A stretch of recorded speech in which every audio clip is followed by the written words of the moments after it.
it on board in a big way. And as you see, adaptation has now become a major part of the global architecture of dealing with the impacts of climate change. So the initial framing, the paradigm was an environmental paradigm of emissions of greenhouse gases that need to be brought down. We call that mitigation. The second paradigm was adverse impacts, and the adverse impacts have very close correlation with poverty. They're going to hit poor people around the world everywhere first. So the development actors working with poor people and poverty alleviation became involved in this, and the framing was averting impacts of climate change by adapting before they happen. So adaptation is happening before climate change, in preparation for climate change. And so these two paradigms have been going forward at the global level now for the last 10 years. The issue of loss and damage came on slowly and is still sort of below the radar.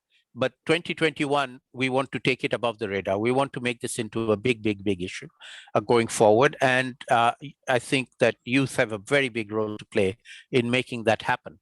And I'm very interested in seeing how we can collaborate with each other to make that advocacy much more effective going forward on loss and damage as an issue. The framing for loss and damage, the paradigm shift for loss and damage, is a moral argument. It is no longer environmental. It's no longer even developmental. It is moral. And it's very simple. Climate change is caused by the carbon emissions of rich people. Most rich people live in rich countries, but there are rich people in poor countries as well who are equally guilty. I am one of them.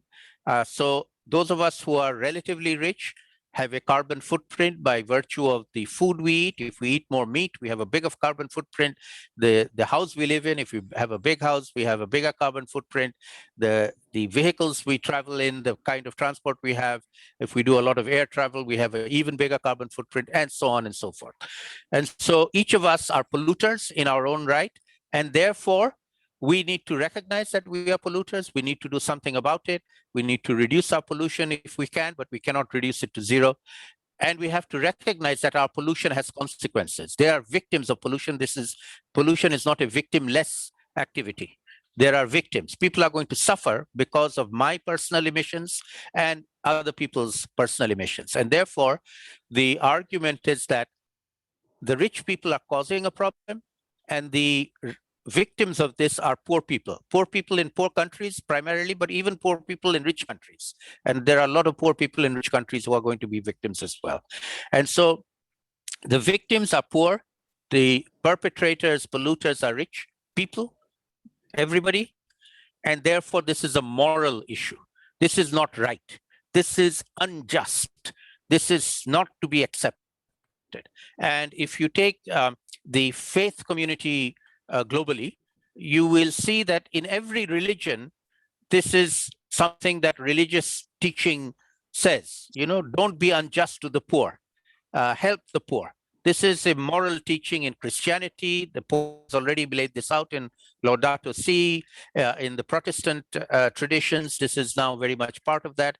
In the Islamic tradition, which I've been very closely associated with, we have also come up with these kinds of statements from the Islamic world, the Buddhist world, and so on. So this is a moral issue involving everybody. This is no longer leave it to the government, leave it to the head of state, leave it to the environment minister. No longer. We cannot leave it to them. They have done a bad job.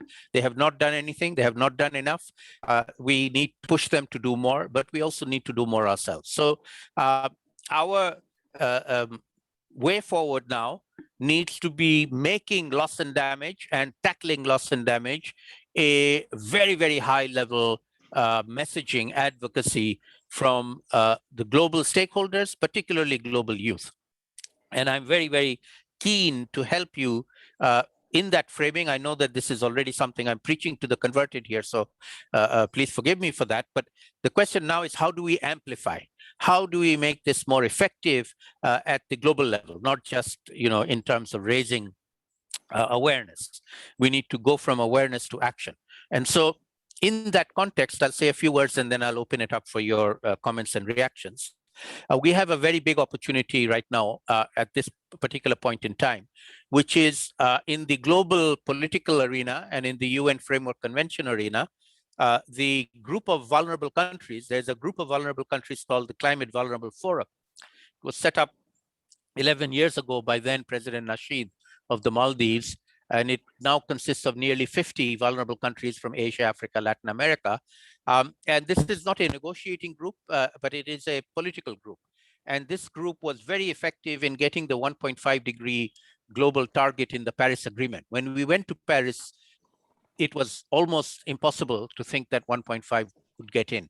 But we fought very, very hard as the Climate Vulnerable Forum. I chaired the expert advisory group to the forum, and we got it in the end. We got everybody to change their mind, the big countries to change their mind and agree to 1.5 degrees. And in fact, they didn't want to talk about 1.5. But if you look at the current statements coming out of Alok Sharma and John Kerry, they're all talking about 1.5. They never talked about it before. We forced them to talk about it, and now they're talking about it. And that is an example of how effective global advocacy can be if you do it effectively. And so uh, under Bangladesh's prime minister's leadership, she took over in September from President Hilda Hine of Marshall Islands, who was the previous chair of the group. Bangladesh has convinced the CVF countries to add another high-level advocacy point, which is loss and damage, which they didn't have before. Loss and damage was not a CVF issue. It was more in the negotiating arena where Bangladesh belongs to the least developed countries group. They have been taking loss and damage very seriously, but at a negotiating level. Now we've gone up orders of magnitude into the political level with the Prime Minister of Bangladesh now leading the charge on high-level advocacy on loss and damage. This is not started yet. We're just strategizing at the moment, but we will take this forward very, very soon. Within a month or so, she will come out with some kind of a statement on this issue. And then this will be a big rallying cry for the Climate Vulnerable Forum countries to push for going into COP26, but not just COP26, also COP27, which will be an Africa COP. That will be our COP, a developing country COP, and we want to make COP27 our COP. So we're pushing for COP26. We will have limited success, we know, but we're going to push for it. And then we will open the door to a success in COP27 next year. So we are taking a strategic a view to this. As I said, it's a 10-year plan. It's not a 1-year plan or half-year plan. And so under Prime Minister Sheikh Hasina's leadership, which is a 2-year span, she will do COP26 and COP27, and then she'll have to hand over to somebody else. So we have this opportunity, time-bound opportunity to join forces, to amplify their voices, to ensure that their messaging gets resonated across the world, particularly through the youth groups, the Fridays for Future and others. And finally, let me just add to this that the government of Bangladesh and the different non-governmental stakeholders in Bangladesh have been working on loss and damage for quite a long time now. And we are well developed in Bangladesh. We are also taking the whole of society approach that I mentioned earlier.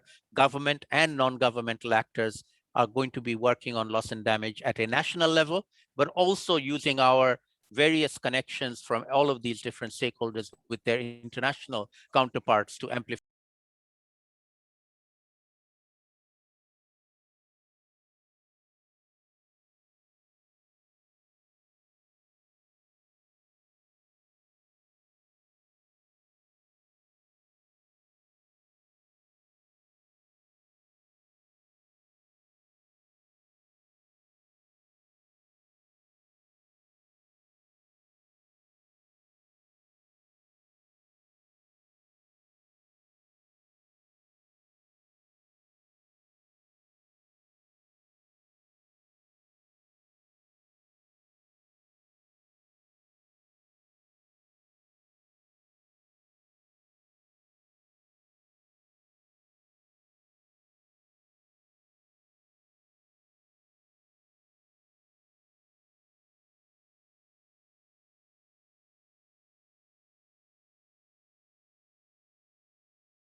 is also the weekly strikes. Really, that's why we're called Fridays for Future.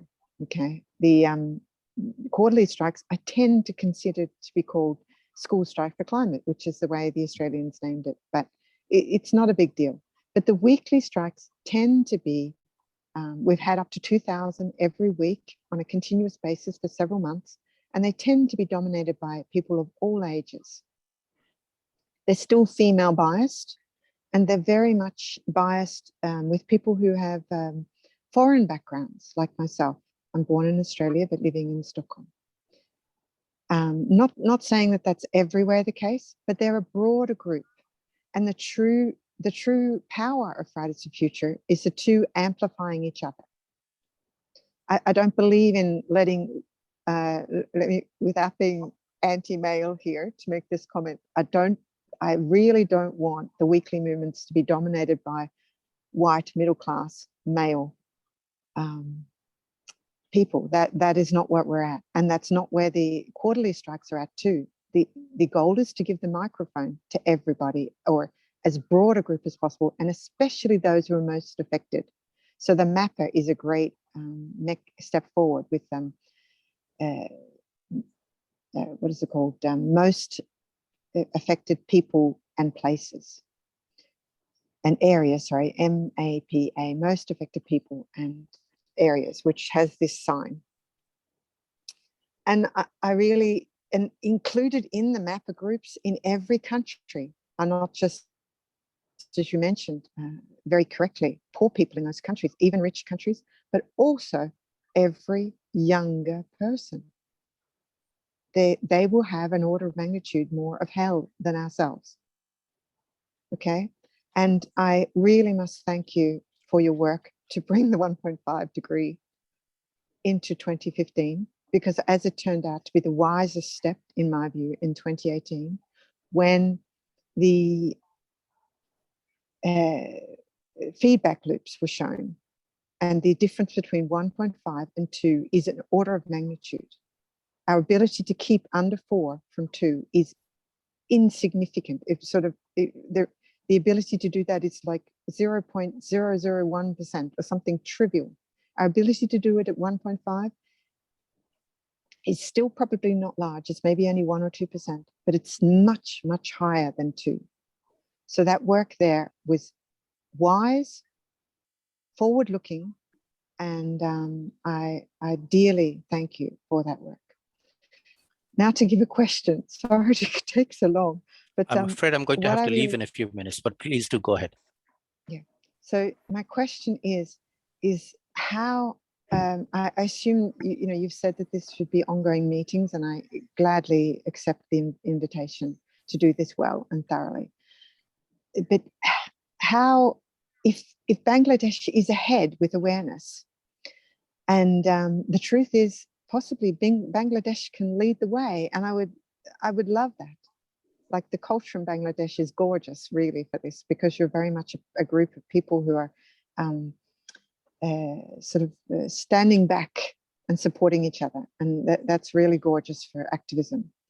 So how do we not just do loss and damage globally, which I think is a great goal, but how do we make sure that we lift Bangladesh to be sort of the star country for people to then fall into, because Bangladesh is one of the countries, as you said, of the 50, and you can lead this process. That's where I'm really thinking right now. Great, thank you very much, Janine. So you have hit the nail precisely on the head of my proposition. At a global level, we raise the issue of loss and damage because the awareness of it is very low. At the same time, we present it not just as a problem, but also a problem that has solutions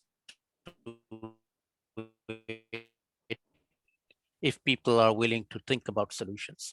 And on the solution side of that, we present Bangladesh as a country, 170 million people living in a country that is one of the most vulnerable to the impacts of climate change, that are not city. We are taking it forward and dealing with the problem in a way that we will be able to manage it.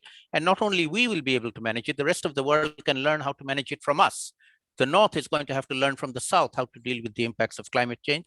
And Bangladesh is forefront of that learning. That's the message we want to take forward. So what I would like to do, if you don't mind, I have another call waiting for me, is to postpone the second phase of this, leave it to you to bring on board whoever you think are the appropriate partners to bring on from your side at the global level. At the national level, we can always have parallel conversations with Sohanur and his group. We are always talking to each other.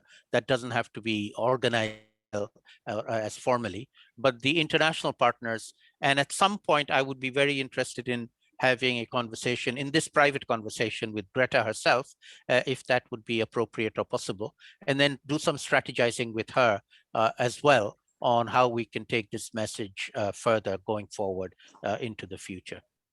So thank you very much for joining us today. I'm afraid I need to be leaving now. There's people waiting for me elsewhere. But as Sohanur, can I leave it to you to kindly keep some notes of today's meeting and then the next steps in terms of what we do next?